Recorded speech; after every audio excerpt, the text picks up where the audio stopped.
حضرت امام محمد رحمۃ اللہ تعالی علیہ امام اعظم کے شاگرد اور فقہ حنفی کے ائمہ میں عظیم المرتبت ہستی ہیں۔ بعد از وصال کسی شاگرد نے آپ کو خواب میں دیکھا اور پوچھا حضور بتائیں قبر میں کیا معاملات پیش آئے؟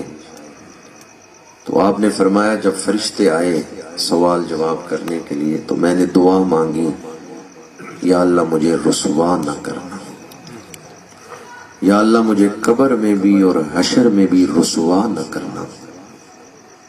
تو ندائے رحمت آئی، اگر تجھے رسوا کرنا ہوتا تو تجھے دین کا علم کیوں عطا کرتا؟ تیرے ساتھ خیر کا ارادہ تھا تو تجھے دین کا علم عطا کیا۔ حدیث پاک ہے، میرے آقا کریم نے فرمایا من یرد اللہ بہ خیرا یفقہہ فی الدین۔ باقی لوگ اپنے مستقبل کے حوالے سے نہیں کہہ سکتے کہ میرا انجام کیا ہوگا، میرے بارے میں ارادہ الہی کیا ہے، لیکن علماء کہہ سکتے ہیں ہمارے بارے میں ارادہ الہی خیر کا ارادہ ہے، کیونکہ حضور نے فرمایا اللہ جس کے ساتھ خیر کا ارادہ فرماتا ہے اسے دین کی سمجھ عطا فرما دیتا ہے۔ یہ وہ مراکز خیر ہیں جہاں انسان تیار کیے جاتے ہیں، جہاں انسانیت کا درس دیا جاتا ہے۔ معاشرے میں اگر انسانیت ہے تو ان مدرسوں کا فیض ہے، معاشرے میں اگر والدین کا ادب ہے، اگر بڑوں کا ادب ہے، اگر حلال حرام کی تمیز ہے تو ان مدرسوں کا فیض ہے۔ یہ وہ مدارس ہیں، یہ وہ مراکز ہیں جو انسان تیار کرتے ہیں، جو دلوں میں فکر آخرت پیدا کرتے ہیں، جو اللہ کی رضا کے مطابق زندگی گزارنے کا درس دیتے ہیں، ذہن سازی کرتے ہیں۔ حلال حرام میں فرق کرنا انہی مدارس سے سکھایا جاتا ہے۔ ابھی رمضان شریف قریب ہے، آپ نے بہت سارے رمضان گزارے ہوں گے، کسی رمضان آپ نے یہ سنا ہے کہ مسجدیں زیادہ ہیں اور حافظ تھوڑے ہیں، فلاں مسجد والوں کو کوئی حافظ ہی نہیں ملا کہ رمضان میں تراویحاں پڑھا سکتا۔ ایسا تو ہوا ہے کہ حافظ زیادہ ہیں اور مسجدیں تھوڑی ہیں، لیکن یہ نہیں کبھی سنا کہ حافظ تھوڑے ہیں اور مسجدیں زیادہ ہیں۔ پوری دنیا میں، یہ پوری دنیا میں مساجد کو آبادی کے لیے امام، حفاظ اور خطباء کون سے ادارے تیار کر کے دے رہے ہیں؟ یہ حافظ کالجوں میں تیار ہو رہے ہیں۔ آپ جواب دیں، کالجوں میں تیار ہو رہے ہیں۔ رمضان شریف بعض سکولوں نے اب حفظ شروع کیا ہے، پر ان سکولوں کے پڑھے ہوئے حافظ رمضان میں قرآن کوئی نہیں سناتے۔ بس ایک کاروائی انہوں نے سکولوں میں پوری کرنی ہوتی ہے کہ حافظ تیار کر دیا ہے، اگر مصلح سنائیں گے تو ان مدرسوں کے پڑھے ہوئے حافظ ہی سنائیں گے۔ ہماری کتنی بڑی دینی ضرورت یہ مدارس پوری کر رہے ہیں۔ مسجدیں آباد ہیں تو ان مدارس کی وجہ سے، اور خانقاہیں بھی وہی شریعت کے مطابق چل رہی ہیں جن کے سجادہ نشین کسی مدرسے میں وقت گزار کیا ہے، ورنہ خانقاہوں پر بھی شریعت مطالعہ کا رنگ نہیں نظر آتا اگر کوئی ایسا شخص وہاں بیٹھا ہو جس نے مدرسے سے تعلق نہیں جوڑا۔ یہ مدارس وہ ہیں جو مسجدوں کو بھی آباد رکھے ہوئے ہیں اور جو خانقاہوں کو بھی آباد رکھے ہوئے ہیں۔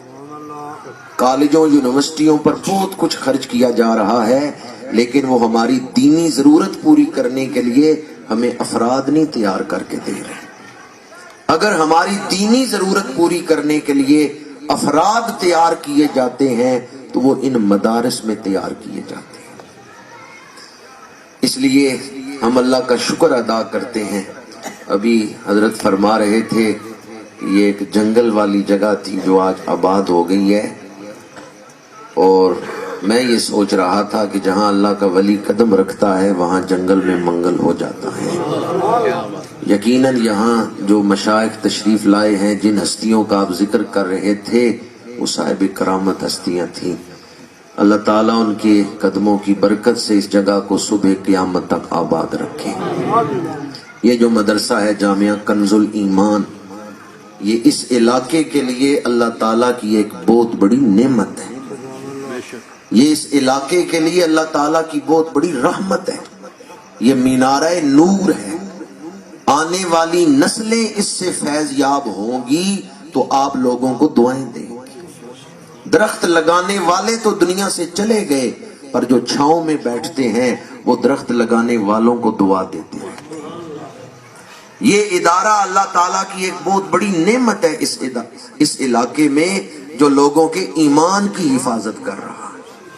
اللہ تعالیٰ اس ادارے کو دن دوگنی رات چوگنی ترقیاں عطا فرمائے۔ حضرت علامہ فاروق احمد بندیالوی صاحب دامت برکاتہم العالیہ، علامہ محمد رفیق صاحب، دیگر علماء جو سٹیج پہ بیٹھے ہیں، اللہ تعالیٰ نے ان لوگوں کو، یہ وہ خوش نصیب لوگ ہیں جنہیں اللہ نے اپنے دین کی خدمت کے لیے چن لیا ہے۔ اس دور میں علم کی خدمت یہ لوگ کر رہے ہیں۔ جو حضور سے وفا کرے ہمیں اس سے وفا کرنی چاہیے یا نہیں کرنی چاہیے؟ اچھا، اس ادارے میں جو طلباء پڑھ رہے ہیں وہ مہمان کس کے ہیں؟ مفتی رفیق صاحب کے مہمان ہیں یا رسول اللہ کے مہمان ہیں؟ مفتی رفیق صاحب تو حضور کے مہمانوں کی خدمت کر رہے ہیں۔ علامہ فاروق احمد بندیالوی صاحب کے پاس تھون میں مدرسے میں جو طالب علم ہیں وہ کس کے مہمان ہیں؟ شیخ القرآن علامہ عبدالغفور ہزاروی رحمۃ اللہ تعالی علیہ نے جمعۃ المبارک کا خطبہ دینے کے لیے مسجد میں آئے تو وضو والی جگہ پہ طالب علم کپڑے دھو رہا تھا، پاس ایک تھانے دار بیٹھا وضو کر رہا تھا، طالب علم بچہ تھا، بے احتیاطی سے کپڑے دھو رہا ہے، چھینٹے پڑ گئے تھانے دار کے کپڑوں پر، اس نے تھپڑ مارا طالب علم کو۔ علامہ عبدالغفور ہزاروی رحمۃ اللہ تعالی علیہ نے دیکھ لیا، تیز تیز چلتے ہوئے آئے اور آ کے اس تھانے دار کو تھپڑ مارا۔ فرمایا یہ رسول اللہ کا مہمان ہے جو عبدالغفور کے گھر ٹھہرا ہوا ہے۔ نعرہ تکبیر، نعرہ رسالت، نعرہ رسالت، نعرہ تحقیق، نعرہ حیدری۔ وہ تھانے دار دنیا دار تھا، لیکن حضرت علامہ عبدالغفور ہزاروی کے قدموں پہ گر گیا، کہنے لگا مجھے حضور سے معافی لے دیں، میں ایک دنیا دار غافل شخص ہوں، بے احتیاطی میں اس طالب علم پہ ہاتھ اٹھا بیٹھا ہوں، آپ مجھے حضور سے معافی لے دیں۔ یہ طالب علم حضور کے مہمان ہیں جو حضور کا دین سیکھنے کے لیے اس ادارے میں آئے ہیں۔ جو حضور کا دین سیکھنے کے لیے اپنے آپ کو وقف کریں، ان سے وفا کرنا، ان سے محبت کرنا، یہ ہماری ایمانی ذمہ داری ہے یا نہیں ہے؟ مدرسے بنانا اور چلانا صرف علماء کی ذمہ داری نہیں، ہر صاحب ایمان کی ذمہ داری ہے وہ ان علماء سے محبت کرے۔ سب سے پہلا مدرسہ خود حضور نے بنایا ہے۔ اللہ آپ سب کو مدینہ منورہ کی حاضری نصیب فرمائے۔ آج بھی مسجد نبوی میں وہ چبوترا اونچا ہی ہے جس پر صحابہ کو حضور قرآن پڑھایا کرتے، وہ چبوترا آج بھی نشانی کے طور پہ موجود ہے، وہ پہلا مدرسہ تھا۔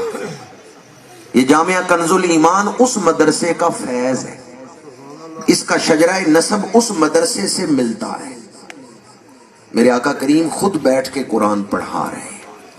آج جن بچوں نے قرآن حفظ کیا ہے میں ان کو بھی مبارکباد پیش کرتا ہوں۔ رات کا وقت تھا، ایک فارسی شاعر نے آسمان کی طرف دیکھا، چاند چمکتا ہوا نظر آیا، ستارے چمکتے ہوئے نظر آئے، تو اس فارسی شاعر نے کہا آسمان تو کتنا سونا ہے کہ تیرے سینے میں چاند چمک رہا ہے، در سینہ تو ماہ تمام نہاندہ انت۔ میں آپ لوگوں سے پوچھتا ہوں جس کے سینے میں چاند چمکے وہ آسمان تو بڑا سونا ہے، تو جس کے سینے میں قرآن چمکے وہ مومن کتنا سونا ہے؟ جو نہیں بولے ان کا کیا خیال ہے کہ چاند قرآن سے زیادہ سونا ہے؟ چاند فنا ہو جائے گا، قرآن فنا نہیں ہوگا۔ چاند مخلوق ہے، قرآن پاک غیر مخلوق ہے۔ قرآن پاک سے اب ہماری یاری پکی ہے، دنیا میں بھی، قبر میں بھی، حشر میں بھی، پل صراط پہ بھی، اور چاہے مومن جنت میں پہنچ جائے وہاں بھی قرآن سے یاری قائم رہے گی۔ اقرا ورقا، اللہ فرمائے گا قرآن پڑھتا جا، درجوں پہ درجے چڑھتا جا۔ تو جنت میں جا کے بھی اب قرآن سے تعلق نہیں ٹوٹنے والا۔ چاند تو فنا ہو جائے گا، چاند تو مخلوق ہے، لیکن قرآن پاک کلام نفسی غیر مخلوق ہے۔ تو جس کے سینے میں چاند چمکے وہ آسمان تو بڑا سونا لگتا ہے، تو جس مومن کے سینے میں قرآن چمک رہا. آج آپ نے منظر دیکھا، علماء نے اپنے ہاتھوں سے ان بچوں کے سروں پہ دستار باندھی ہے. میں بازار سے کپڑا لے کر خود اپنے ہاتھوں سے سر پہ باندھ لوں، اس کپڑے کی وہ قیمت نہیں ہوگی اگر میرے استاد میرے سر پہ دستار باندھ. آج ان طالب علموں نے خود اپنے ہاتھوں سے اپنے سر پہ دستار نہیں باندھی، آج ان کے استادوں نے ان کے سر پہ دستار باندھی. آج علماء نے ان کے سر پر دستار رکھی ہے. خود اپنے سر پہ دستار باندھنا اور ہے، کسی بزرگ سے بندھوانا اور ہے. اس لیے میں ان حفاظ کی خدمت میں بھی اور ان کے والدین کی خدمت میں بھی گزارش کروں گا، گھر جا کے اس دستار کو پھینک نہ دیں، پتہ ہی نہ ہو کہاں پڑی ہوئی ہے، بلکہ اس کو سنبھال کے رکھیں. یہ آپ کو قرآن کی یاد دلاتی رہے گی. یہ برکت والی دستار ہے. میں کئی ایسے علماء کو جانتا ہوں جن کے سر پہ محدث اعظم پاکستان علامہ سردار احمد صاحب رحمۃ اللہ تعالی علیہ انہوں نے دستار باندھی. ان علماء نے ساری زندگی اس دستار کو سنبھال کے رکھا. جب آخری وقت آیا تو اپنی اولاد سے کہا، میرے استادوں نے میرے سر پہ یہ دستار باندھی تھی، جب میں فوت ہو جاؤں کفن کی چادروں میں یہ دستار بھی شامل کر دو. یہ میری بخشش کا بہانہ ہے.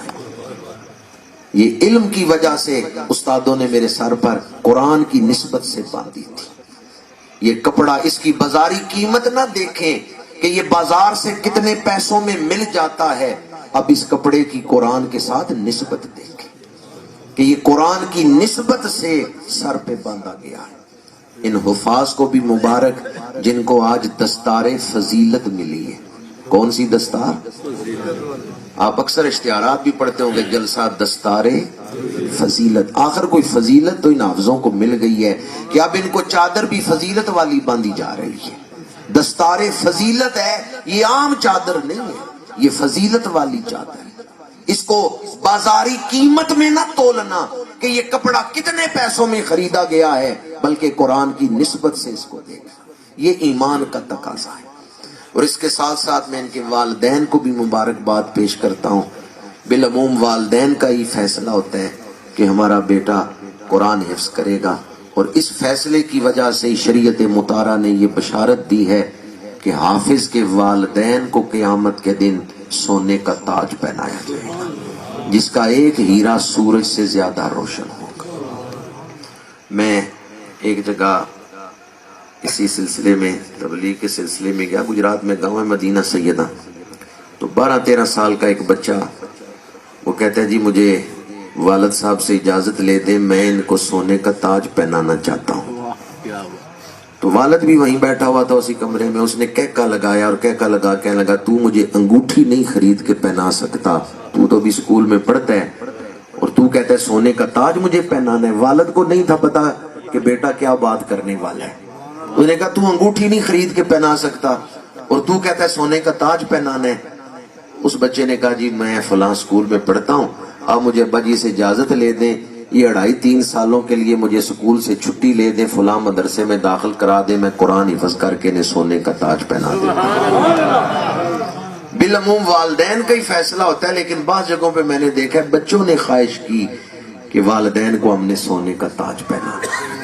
آج ان کے والدین بھی مبارکباد کے مستحق ہیں، حافظ کا باپ بن گئے، یہ بھی بڑی سعادت ہے. اور اس ادارے سے جو لوگ محبت کرتے ہیں، تعاون کرتے ہیں، میں ان کو بھی مبارکباد دیتا ہوں. اس لیے کہ درخت پھل دینے لگ جائے تو درخت لگانے والوں کی محنت توڑ چڑھ جاتی ہے. یہ ادارہ اسی لیے شروع کیا گیا تھا، یہاں سے قرآن کے حافظ تیار ہو، یہاں سے دین کے عالم تیار ہو.